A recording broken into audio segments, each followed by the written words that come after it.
Senate Assembly for the Lutheran Church in Northwest Washington. We ended up sitting next to a table of people from St. Andrews, and I think maybe you folks have met Marv and Jean, missionaries that are now members there. And they started talking about Neelam, and I was sitting next to a young woman named Becca Peel, who is a YMCA coordinator and so on, and she was talking about her visitation here. And our church has set up its social action to be local, right in our door, have a pastor, you pay his salary, you make her salary, and make sure that they're on the street and a presence in the community. And the next step out was the food bank that we sponsor, and then we went out in concentric rings of distance, if you will, and we're looking for something we could do nationally that we could identify with and be effective and make some difference in. And then international. Our international is we work in Tanzania with a group, and obviously the travel with COVID and stuff became problematic, and we learned from them about Neelam and the work that they were doing. So my wife and I came down 2 years ago. We met Patterson and looked at and we thought this was something that we wanted to participate in. And we also learned that from, I think Kate at the time said that the solar generators you were getting couldn't even charge a cell phone, and there was a need for quiet electrical energy at night, that can run without having a gas motor going for where you were off grid, that had provided enough electricity for electric blankets for heat. You can't heat the house, but it'll run an electric blanket, it'll run a fan in the summer, keep a refrigerator going, put your phone on top of it to charge, and AC and DC. And so we found Blue Eddy was the company that was, and the technology has changed quite a bit, but the Blue Eddy provided seemed like a solution together with found 4 partner solar panels to go with that, to be able to charge those and then to install those on off-site locations. In the meantime, we also wanted to help sponsor the school, so we have sponsored what was the kindergarten class the first year, and we sponsored them last year as the first grade class, and next year they'll be in second grade, and we're going to sponsor the same kids. And we met many of them. Dominic Holiday, I think she's still a student. Stephen, oh gosh. Dominic, I know we went to her house to drop her off, and she introduced me to her kittens. And so what it's fun is to have the connection be more than just a check in the mail or something like that nature, but have a human connection that you go to. Last year we went to Darlene's house on the side. She lived in Moab but had to move because the medication she was taking wasn't affordable in Moab, and on reservation she could take advantage of the tribal medical help, and she was without electricity, and she had puppies though. My daughter ended up taking one home. We have a Navajo puppy now, a year old, named Gertrude, who came out from underneath a pickup truck over at the Maverick and followed us, fell down. It was so dehydrated and such that it fell over. She took it home. It had mange and ticks in the ears, and my wife got scabies from the puppy. And so we have that memory. But one of the things that we learned when we were here last year is that the solar panels, we provided the panels and we provided the generators themselves, but it's a burden to install. It takes your whole crew. You go off and there's an expense involved.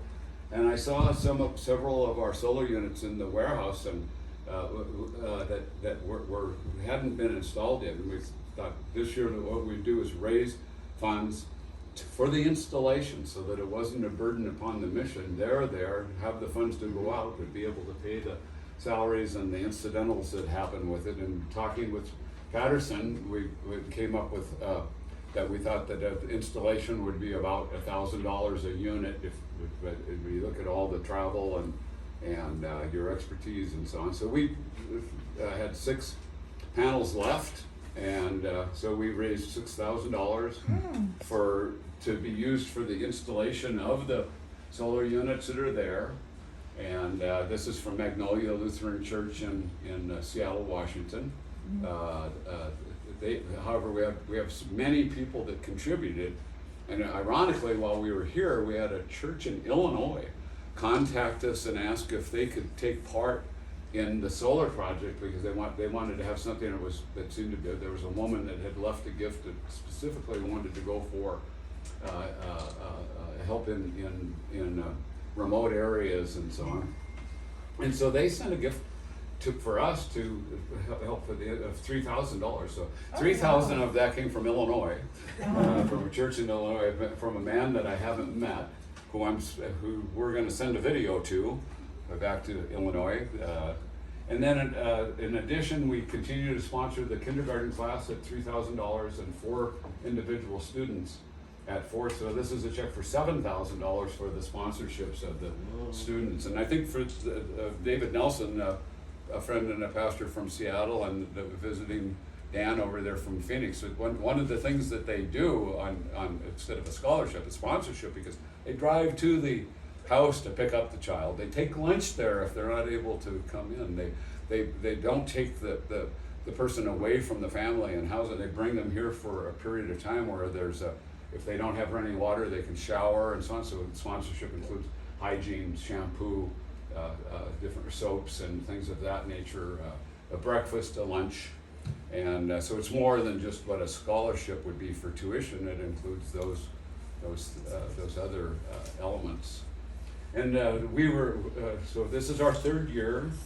We've done something around that area every year. And I wanted, we came last year with a group of 12, if you remember, and painted and did some work. We've helped a woman with her eye that got hit with a firework on 4th of July. That was my neighbor is a firefighter, and he was over dabbling, taking care of doing first aid here on the 4th of July celebration. But that's so it's more than simply a gift. We've been able to get to know you, go out on some of that, and I wanted to make the presentation today. And we're going to go tomorrow on another installation, evidently. So we're heading off to. I'm not allowed on ladders. My wife, ever since I wrapped the cord around my neck and when I was on the roof with a blower, it caught the string out of my hooded sweatshirt, and I had the blower on my neck and stepped on the cord, and and my wife said no more ladder work. So I'll be inside with the unit tomorrow. Any comments about, is there something you need, some way we can help us? How can we be a part of the mission and not in a positive manner in the future? I think part of it is a genuine partnership, because in the past it was like, here's some money, and do what you can. But I think our philosophy has changed, and where it's more of a partnership, capacity building, and we train our staff. For example, last year we did 2 staff members who were CDL certified. We paid for their training. And another staff member is taking classes on being certified commercial electrical work. So he's taking classes Tyrell for the last year and a half or so. So those are things that will help our community, because our poverty rate is still high in 2023. Our families do not have electricity, it's about 40% to 50%. Same with drinking water. So in order for us to build up the community, we have to invest in their training and their education. Not everybody has an opportunity to get that training, so that they can provide a better source of income, a better provider for their families. And I think that's a change that I'm working on, and I'm interested in. And of course, for our children, Because it says it takes about 100 years of consistent work to bring a community out of poverty. And I'm only the first year into me as executive director. So I have 49 years left. Yeah. I'm 3/4 of the way there, so I don't have as much time. Of that work. So that means we have to work every year to bring a community out of poverty. I may not be around to see it, but I like to see that we are working toward that goal. So to have partnerships with different congregations and different groups is important. That they believe in our mission and what we want to do for our people.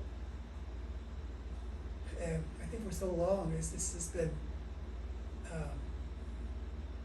different church groups come. They drop off Bibles, they have vacation Bible schools, and that makes them feel good. And then we're left here for another 11 months trying to survive and trying to do what we can do for our families. So to have this partnership, I think, is really helpful, because last year we installed a system way out in Sweetwater by the mountains, and this lady, we partnered with another group. They installed the water system. Right, you sent me photos. And she had to have her medication refrigerated. So these are things, these are life-changing things, life-saving things that we're able to do because of you guys. We want to continue, the one that's easy to do are the sponsorships, because they everybody relates to a kid. Yes. And so we plan to do the sponsorship of that what was kindergarten class through. If you take them on, and as you add, we'll go with you on that. And then as far as on training and so on, we would be open to having presentations if you had staff training that needed to be done. Yeah. And for your information, and Terrell, that system now, they've made it so you can loop it. So you can put another unit on it. They have and you can up the. Did you see that online? So one of the things we could do too is to come back and without all of the expense, up the wattage. You need more panels and with a jumper unit, and as the technology changes, you might want to tell us what to buy instead of us selecting what we found for the different settings, and we'd be willing to take those on a one-by-one basis. And then you'll see tomorrow, there's a house, and not too far from the house is an electric pole. Yeah, but $1,000 a foot. And so for I'm not sure what the actual reason is, but a lot of the families, you have to have a home site lease, you have to have art clearance, you have to have biological clearance before you can even build a house on Indian land. So a lot of people don't have electricity, even though there might be a pole just like where your RVs park, and that's what you're gonna see tomorrow. Okay, yeah. And then you're gonna think, how come this person does not have electricity? There's a big cost though to put the charge on it. I heard was $1,000 a foot. Something like that, yeah. Because the nation pays about $1 million per mile for water line, and $1 million, close to $1 million for electric line per mile, because of all these requirements that they have to meet, our clearance, the biological clearance. But when you go to Moab or to Farmington, they don't have those requirements. And the irony of having transmission lines going over your land from Yes, the dam exactly. that aren't. Or even the coal mine that we had in Black Mesa for 50 years, and all that coal was lured to Laughlin, Nevada, Right. for their power plant. But most of our communities don't have electricity or running water because they tap into the water system, the aquifer. You're right. To slurry all that water, Laughlin. Huh. So, but I mean, we say for our school that we charge $12,000 for a kid to go to school here. We never send a bill to our kids, to their families. So, so partners like this help offset that. Our fundraising department are out there raising funds to pay the salary of our staff at the school. So we never send a bill to our kids. Well, a personal request from our congregation, both the one in Illinois and ours, is pictures of what's happening. Photos carry an image. Seeing the solar installation, seeing the woman that was standing in front of her refrigerator as it turned on. I think that was the Sweetwater installation. Was very effective. Us on the roof. I probably didn't send those to you. I should have sent them to you. The pictures on the roof with the panels, and then the individual people that you sponsor, the class pictures and students is very effective. Yes. We'd love to have this year's because like shots. this summer, Terrell, Gerald, Terrence, and Aaron are going throughout all the classrooms, doing touch-ups, repairs, electrical, and they brought internet connections. So they're doing that before school starts.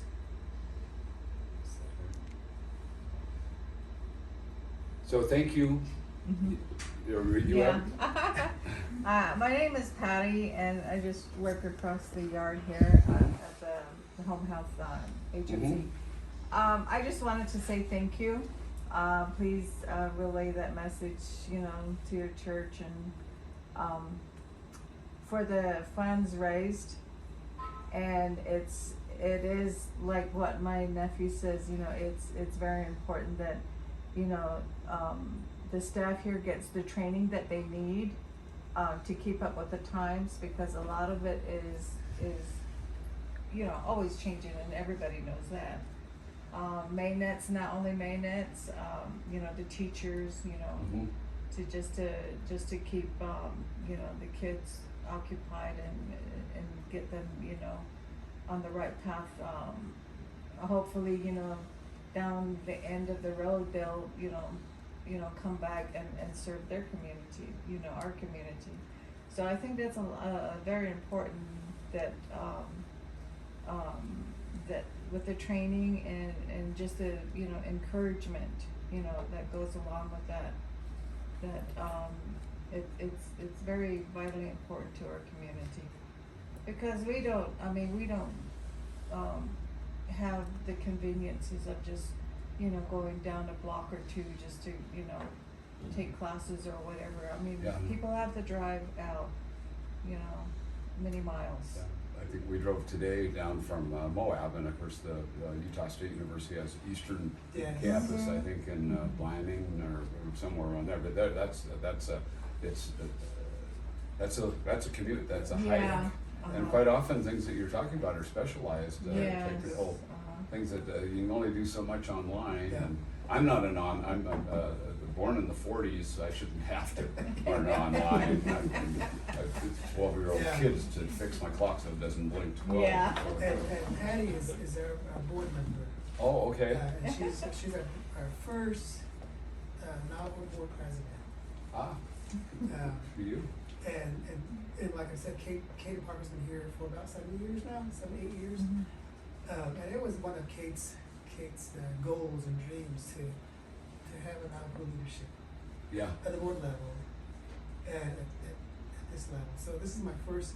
I'm finishing up my first year. July 1st. July 1st. Well, we were here right when you started. Yes. Yeah. So I'm finishing up my first year as executive director, and I have to meet with the board on how they feel about the continuation of my job. So a lot of this is, it's been 70 years. It took us 70 years to have local people in leadership. And this September is our 70th year in Rock Point. So we're gonna have some celebrations, some activities that will involve the community, and just our staff. And I'm not sure if we're doing the 4th of July because it's so dry. You're not gonna put an eye out this year? That's my, yeah. That actually kind of scared me with the way they were lighting the things, and Parker as a kid on his own doing that. That was, so it was. Yeah. Maybe with some of that money, we can get some goggles or something. Yeah, get protective gear. Don't stop doing the dangerous act. Just get protective gear for it. Yeah. Yeah. Yeah, Yeah. Well, but we do really appreciate Thank it, you. please. Yeah. Mhm. Yeah, can I get a picture of your whole staff? And if we, You wanna go around and introduce yourself and tell Yeah. us you? turn it on again? All you have to do is push the Right there, can you start, button. I can take the still. introduce and tell them what you do? Hi, I'm Angie Harrison. I work with the food service manager. I've been here for 24 years, and well, we do summer feeding this summer, so we've been doing it for a whole month. We do deliveries. This is our 3rd year since COVID started. I like working here. It's close to my home, so I raised my kids here, and they all went to school here, and they went across to the community school, so most of them were promoted from the mission school. So I do appreciate personally, for me, as an employee also, for all the funding, the hard-earned money that comes into our school. And, having all these kids and to take care of them every day and to watch them grow is something special. And like my Aunt Patty said, hopefully one day they will come back and to make a big difference in, this place, Rock Point. And our school's still running, that they will be teachers as well. So my daughter was promoted from here, and she's doing early childhood education right now.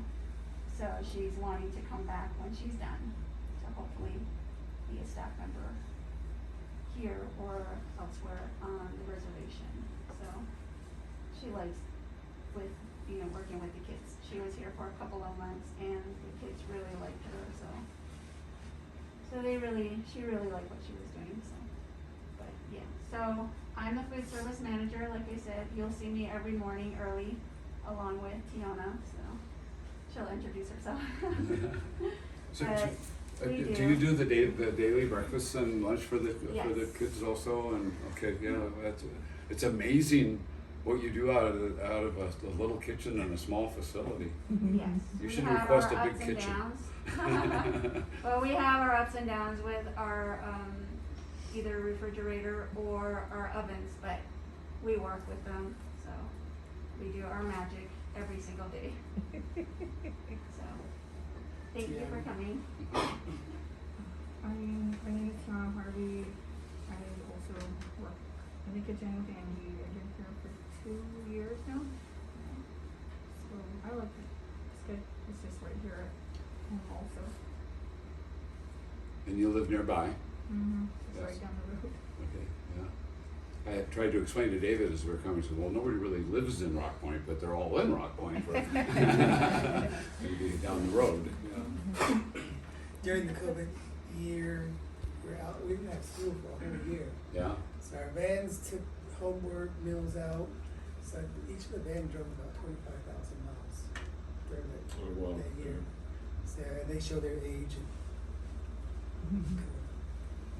Hi, my name is Emily Yonce. I work at the Regional Cafe. I cook for the community and other outside the community. I serve like 80 to 90 people Every day. every day. Yes. wow. Before COVID started, we had about 25 to 30 people who show up. And that's when we let them inside the chapel and eat there. And then when COVID started, it jumped to 90. And it hadn't gone back down. The numbers are still high. Well, your problem is your food is too good. You fed us a couple of times, and You could get rid of some clients by just practicing a little. Few burnt pieces of toast or something. Aaron? Name's Aaron Yazzie, from Round Rock, and I help the maintenance boss right there. So I just do whatever he says. Good idea. Aaron? Thank you for everything though. Yeah. Thank you. Hello, my name is Terrence Yazzie. I'm from Round Rock as well, and I also help maintenance too. Yeah, for real. I was actually there last year too when we helped. Yeah. Yeah, we were helping. That was my first year too. So it's been a pretty full year now here, and I like it. I love it here.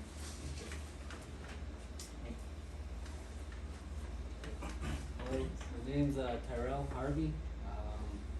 The maintenance, and just been okay. Been fun too. So installing even the solars and all that too. Try to stay busy and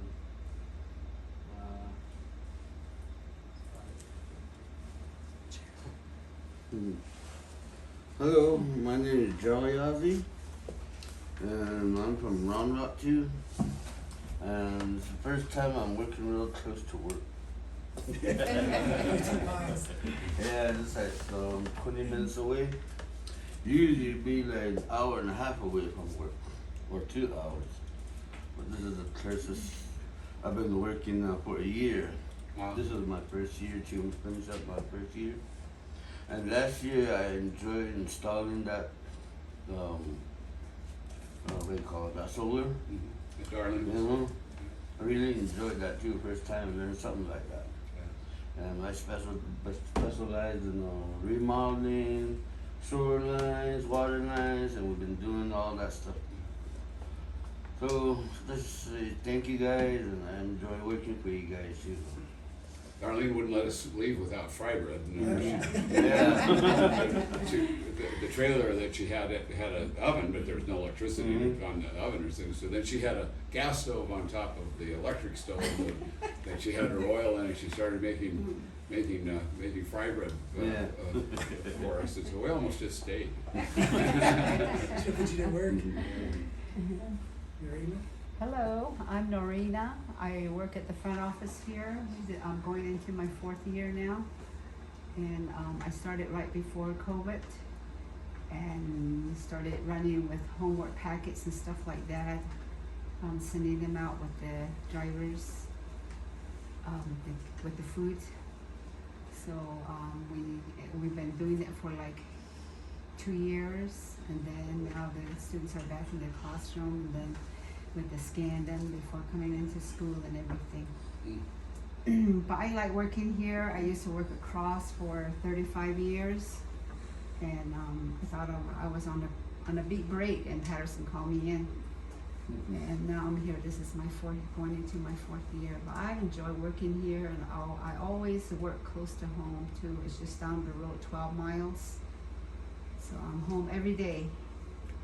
And thank you for whatever you guys are doing with all the money. It's hard to earn, but easy to spend. That's why there's husbands and wives. Yes. My wife's the saver and I'm the spender. You have to have one. You have to have one of each. Yeah, but thank you. Camille?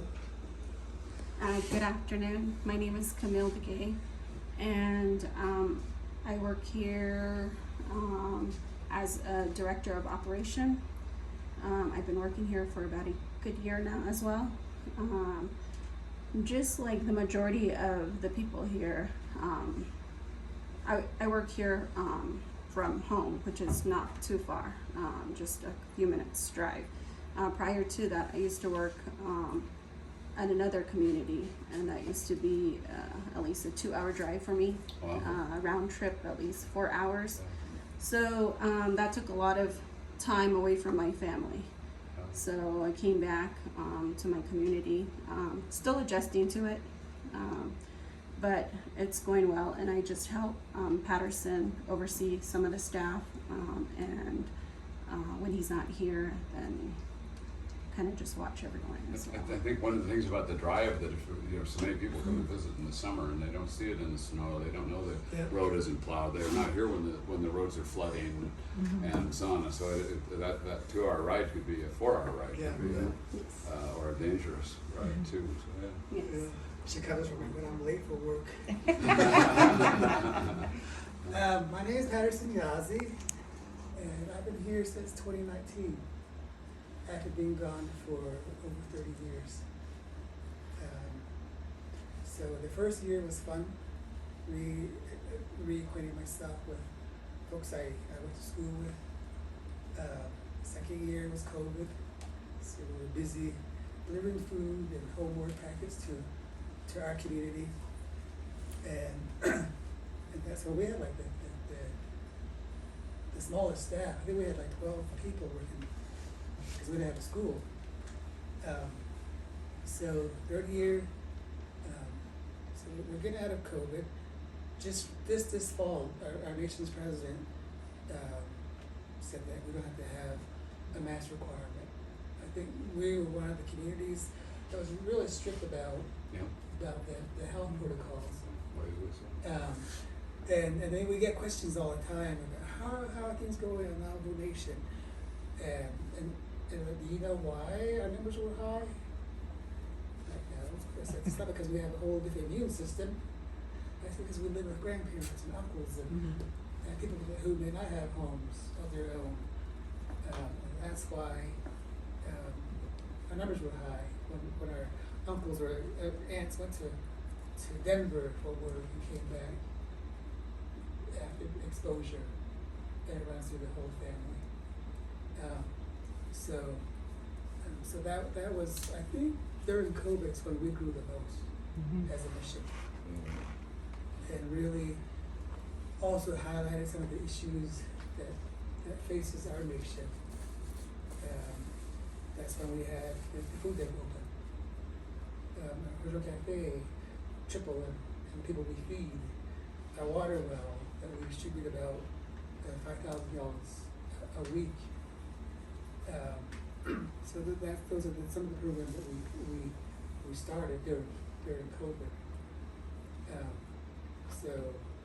And a lot of it is just because of these people up here. They work their tails off, they stay late, or they stay until the work's done.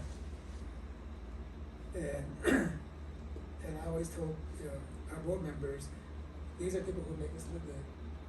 Keep an eye. And they still do that. They still work hard, and I try my best to support them however way I can.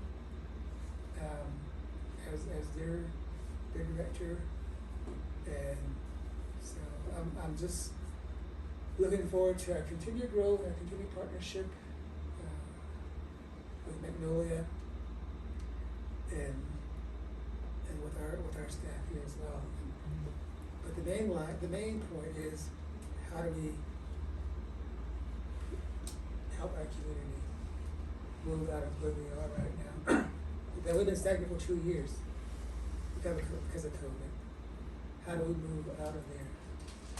That our folks can do well, and our children can do well. So thank you for your work and your interest in our community. We actually, You want me to introduce myself? yeah, I think you should. I'm David Nelson, and about a month ago, I'm an old friend of Lyle's. And a while ago, a few weeks ago, we had Lyle and Melinda over for dinner, and Lyle said he was coming down here by himself. And I said, no one your age should drive all that time alone. And so I said, I'll go with you. And then I didn't think, and I hadn't been in this country before, but earlier I met Begay. You are a Begay, right? Yeah, Something that's like that. common. Yeah, that's And a I common thought, last name. where do I know that name? And I said, Tony Hillerman. I don't know if any of you read Tony Hillerman, but I read Tony Hillerman. And, he's I mean, this is you, I mean, this is your country, right? And I looked at the map over there, and yeah, I recognize some of those, you know, it's been years since I've read that, so that's pretty exciting for me to be here for a number of reasons, and just to meet you all and help Lyle. David is a retired Lutheran pastor. My wife was a Lutheran pastor and was assistant to the bishop, and so she was your boss. Yeah. And I met David through that. He's also very integral with his wife with missionary work in Africa, school scholarships. They've put over 500 people through college in Tanzania over their years, and very effective. And you should introduce yourself standing over there, but might as well. I'm Dan, the cameraman. Dan's a Lutheran pastor from Phoenix, with the Grand Canyon thing, just happened to be here. And actually, I don't know if you knew my background. I married a Lutheran pastor first, but in my life I've owned several businesses. I'm from Montana originally, and went to school in Washington. I'm now lighter than I was in the 8th grade. So any of you guys on diets or so forth, you know. I started with a business that did college and university, ended up doing college and university residence hall furniture. So ran factories. I owned a brewery for a while. I was a part of a startup bank. Yeah, I don't drink. For communion. Stopped a while. Not that I haven't had a lifetime's work.